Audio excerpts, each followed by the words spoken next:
Hello students, welcome to my channel learn with basic. Student, आज हम class 12th के बचे हुए पार्ट को लेकर आए हैं जो आत्म परिचय से है। ठीक है, तो उसको देख लीजिए और समझिए उसको, उसके अर्थ को समझिए, जो मैं बहुत ही कम समय में बताने वाली हूँ और कम टाइम में। तो आइए देखते हैं उसको।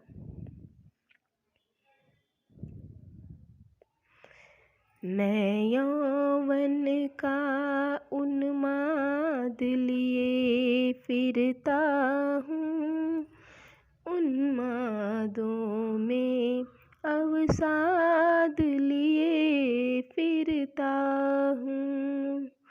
जो मुझको बाहर हंसा रुलाती भीतर, मैं हाय किसी की याद लिए फिरता हूँ।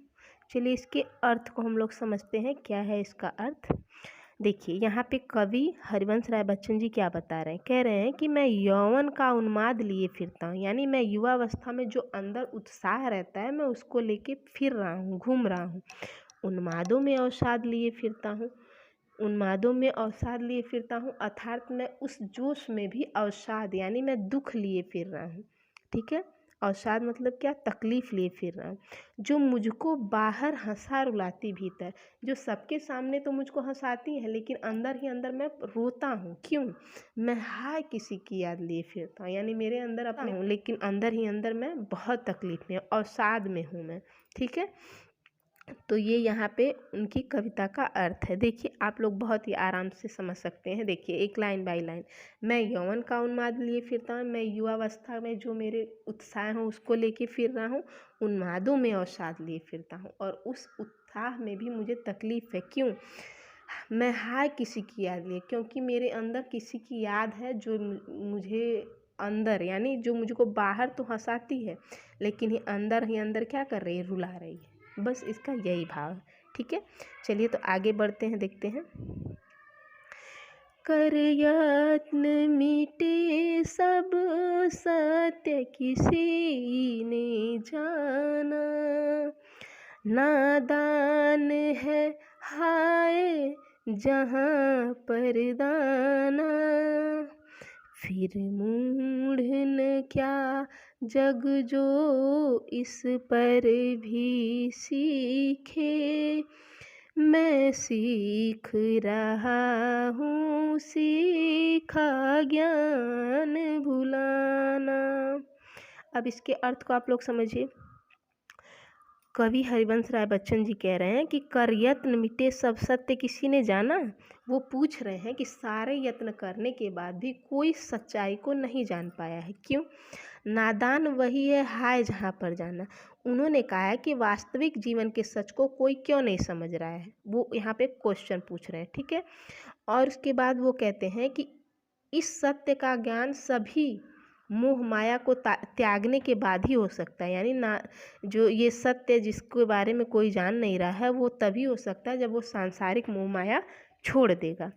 फिर कवि कहते हैं फिर मूढ़ न क्या जग जो इस पर भी सीखे। फिर यहाँ पे क्वेश्चन मार्क है, यानी यहाँ पे फिर वो कह रहे हैं कि तब क्यों ऐसा हो रहा है कि लोग अपने अपने जो अनजानेपन का है, जो बोध है, वो क्यों किसी को नहीं हो रहा है।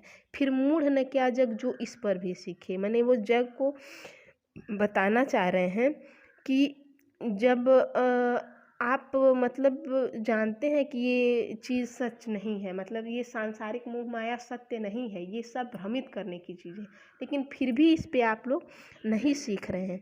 मैं सीख रहा हूँ सीखा ज्ञान भुलाना। और कवि कहते हैं कि मैं ऐसी विधि सीख रहा हूँ जिससे मैं अपने ज्ञान को भूल सकूँ तथा दूसरों को मूर्ख न बनाकर उनमें प्यार का संचार कर सकूँ। तो यहाँ पे कवि ने ये चीज़ें बताई है, आप लोग एक बार और देखिए। कर यत्न मिटे सब सत्य किसी ने जाना, यानी सत्य सारे यत्न करने, और नादान वही है हाय जहाँ पर दाना, यानी सभी लोग सांसारिक, दाना मतलब मोह माया, सांसारिक मोह माया में सभी लोग फंस रहे हैं और वो जानते हुए भी कि ये सत्य नहीं है। फिर मूढ़ न क्या जग जो इस पर भी सीखे। तो इस पर भी जब जानते हुए भी आग में कूद रहे हैं तो वो मूर्ख ही कहलाएंगे। यानी उनके कहने का ये मतलब है, मैं सीख रहा हूँ, सीखा ज्ञान भुलाना। और कवि कहते हैं कि मैं ऐसी विधि सीख रहा हूँ जिससे मैं अपने ज्ञान को भूल सकूँ तथा दूसरों को मूर्ख न बना के उसमें प्यार का संचार कर सकूँ। अर्थात यहाँ पे कहने का मतलब ये है कि सांसारिक मोह माया का जो सच्चाई का ब्यौरा है सब लोग बता रहे हैं, उसमें नादान लोग फंसते जा रहे हैं।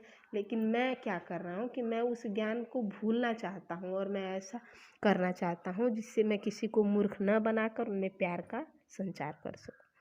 ठीक है, चलिए आगे बढ़ते हैं। मैं और जग और कहाँ का नाता, मैं बना कितने जग रोज मिटाता। जग जिस पृथ्वी पर जोड़ा करता वैभव, मैं प्रतिपग से उस पृथ्वी को ही ठुकराता।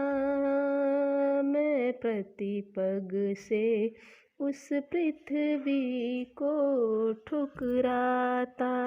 देखिए यहाँ पे हरिवंश राय बच्चन जी क्या कह रहे हैं। मैं और जग और कहाँ का नाता को बता रहे हैं कि मेरे और इस जग में कोई नाता नहीं है। क्यों नहीं है? क्योंकि जो जग है वो सांसारिक चीज़ों पे जोर देता है और मैं भावनात्मक चीज़ों पे जोर देता, यानी मैं प्रेम पे जोर देता हूँ, और जग जो है वो सांसारिक चीज़ों में लिप्त रहना, और मैं कल्पना की चीज़ों में विश्वास रखता हूँ। तो जब जग और मेरा कोई नाता नहीं है। जग जिस पृथ्वी पर जोड़ा करता वैभव, यानी संसार के लोग जिस पृथ्वी पर वैभव यानी धन संपत्ति गाड़ी बंगला घर जोड़ते हैं, मैं प्रतिपग उस पृथ्वी को ठुकराता। और मैं क्या करता हूँ कि मैं उस मोह माया को ठुकराता हूँ। यानी कवि अपनी तुलना सांसारिक मोह में फंसे हुए लोगों से करता है और कहता है कि मेरा स्वभाव और जग के स्वभाव में बहुत अंतर है। यानी मेरा और उन दोनों का मेल हो ही नहीं सकता है। ठीक है, क्योंकि कवि तो अपने विचारों एवं काल्पनिकता के द्वारा संसार को बनाता और मिटाता रहता है। यानी वो कल्पना के द्वारा सुंदर संसार बनाता है और उसे मिटा देता है। जग जिस पर जोड़ा करता वैभव, यानी संपूर्ण संसार इस पृथ्वी पर मोह के अधीन होकर धन दौलत इकट्ठा करने में लगा हुआ है। लेकिन कवि को इस वैभव से कोई लगाव नहीं, वो अपने जीवन के प्रति मोह नहीं रखता और ना ही धन दौलत का लालच, यानी उसको वो हमेशा ठुकराता रहता है। ठीक है, आगे बढ़ते हैं। मैं निज रोदन में राग लिए फिरता हूँ, शीतल वाणी में आग लिए फिरता हूँ। हो जिस पर भूपों के प्रसाद न्योछावर, मैं उस खंडहर का भाग लिए फिरता हूँ। फिर भी जीवन में प्यार लिए फिरता हूँ। देखिए अब कवि क्या कह रहे हैं। वो कह रहे हैं कि यहाँ पे कवि क्या बता रहे हैं। यहाँ पे कवि बता रहे हैं कि मैंने अपने प्यार की महत्ता को दर्शाते हुए वह अपने रोने अर्थात दुख में भी सभी के लिए प्रेम और अपनेपन की भावना रख रहे हैं। कह रहे हैं मैं निज रोदन में राग लिए फिरता हूँ। मैं रोता रहता हूँ लेकिन उसमें भी मैं राग लिए फिरता हूँ, यानी मैं खुशी लेकर प्रेम लेके फिर रहा हूँ। शीतल वाणी में आग लिए फिरता हूँ, यानी वो कह रहे हैं कि वह अपनी ईर्ष्या व अपनी क्रांति को जागृत करने वाली वीरता से परिपूर्ण आग को भी अपनी मधुर शीतल आवाज़ में दबाए हुए हैं।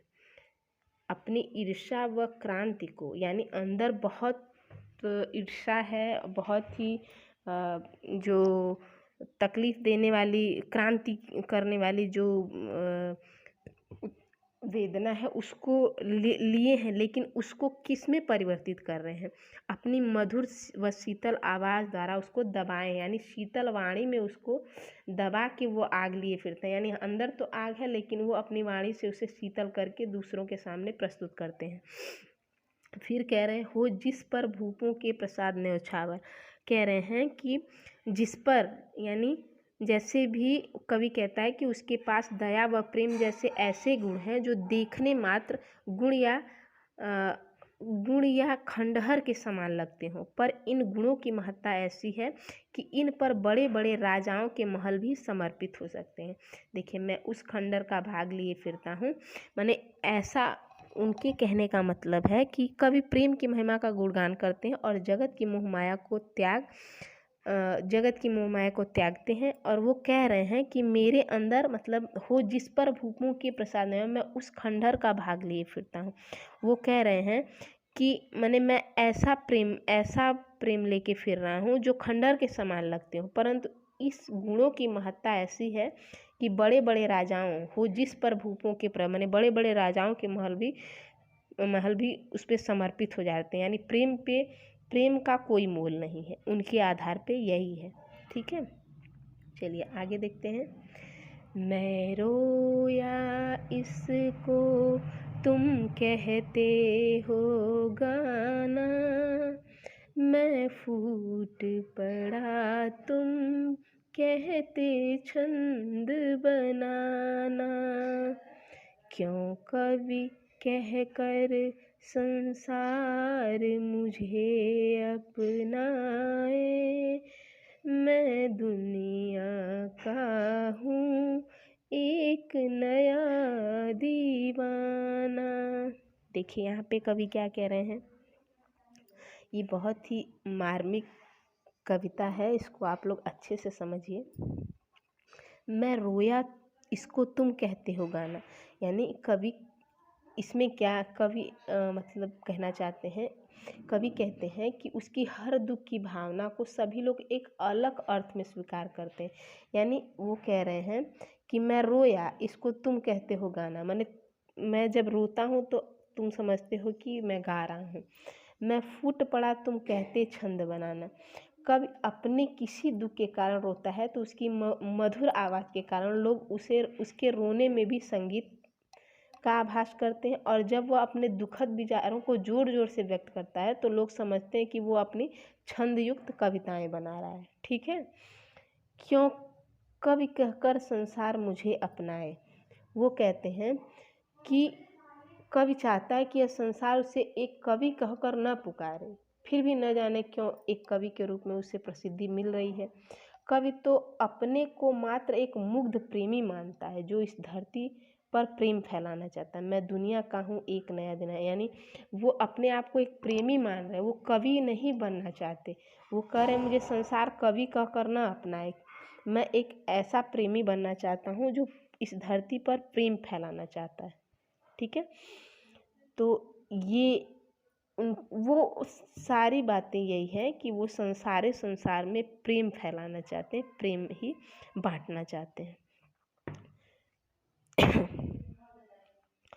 तो ये था। अब देखिए, मैं दीवानों का दकता निता हूँ, जिसको सुनकर जग झूम झुके लहराए, मैं मस्ती का संदेश लिए फिरता हूँ। देखिए अब यहाँ पे क्या कह रहे हैं, कवि क्या कहते हैं कि मैं तो उन पृथ्वी के पागल मुग्ध प्रेमियों के रूप को धारण किए हूँ जो हर समय प्रेम के नशे में चूर होके फिरते हैं। यानी मैं दीवानों का एक वेश लिए फिरता हूँ। कवि कह रहा है कि मैं उन पागल प्रेमियों के लिए बने हूँ जो हमेशा अपने मन में प्रेम लेके घूमते हैं, प्रेम को धारण करके घूमते रहते हैं। मैं मादकता निःशेष लिए फिरता हूँ, अर्थात कवि के पास अनमोल काव्य रूपी प्रेम रूपी नशे का खजाना है। इस अनमोल काव्य को सुनकर सारा संसार प्रसन्नता से झूम उठता है। और मतलब जो उनके अंदर प्रेम की मधुरता है वो उसको लेके घूम रहे हैं, उससे सारा संसार मतलब उस प्रेम से मुग्ध हो जाता है। जिसको सुनकर जग झूम झुके लहराए, यानी वो जो प्रेम है उसको जब जग सुनता है, संसार सुनता है तो झूमने और लहराने लगता है। मैं मस्ती का संदेश लिए फिरता हूँ। कहते हैं कि जो मेरे मन में अपनेपन की भावना है, जो प्रेम की भावना है, उसको जब जग मतलब संसार जब देखता है, सुनता है तो वो झूमने लगता है। और मैं इसी प्रेम व मस्ती के संदेश को सारे संसार में फैला रहा हूँ, यानी फैलाना चाहता हूँ। कवि कह रहे हैं कि जो मैं दीवानों का एक वेश लिए फिरता हूँ, इसका अर्थ समझिए। कहते हैं कि जो मैं तो उन पृथ्वी के पागल मुग्ध प्रेमियों का रूप धारण की हूँ जो हर समय प्रेम के नशे में रहते हैं। ठीक, मैं मादकता निःशेष लिए फिरता हूँ, यानी मैं जितना भी मैं चाहता हूँ कि मैं अपने अनमोल रूपी प्रेम को, मैंने काव्य रूपी अनमोल प्रेम को, जितना भी खजाना है उसको लिए फिरता हूँ। जिसको सुनकर जग झूम झुके लहराए, जब जब संसार इसको सुनता है तो झूमने लगता है, झुक जाता है और मस्ती से लहराने लगता है। मैं मस्ती का संदेश लिए फिरता हूँ, और मैं जिसमें सब मस्ती में झूमने खुशी से लहराने लगते हैं, मैं उसी मस्ती के संदेश को सारे संसार में फैलाना चाहता हूँ। तो ये था आप लोगों का आत्म परिचय। आई होप ये ख़त्म हो चुका है और आप लोगों को अर्थ समझ में आ गया होगा। 1-2 बार आप लोग रिवाइज़ करिए, आप लोगों को बहुत अच्छे से समझ में आ जाएगा। एक एक लाइन मैंने बता दी है। और आप लोग प्लीज़ मेरे चैनल को लाइक, शेयर और सब्सक्राइब करिए, ताकि मैं अपनी चीज़ों को आगे बढ़ा सकूं। और आप लोगों तक ये जो लोग नहीं देख रहे हैं उनको प्लीज़ आप लोग शेयर करिए, ताकि वो लोग इसको देखें, समझें और अर्थ को जानें। तो मिलते हैं, दिन जल्दी जल्दी ढलता है को लेकर। तो तब तक के लिए थैंक यू, धन्यवाद।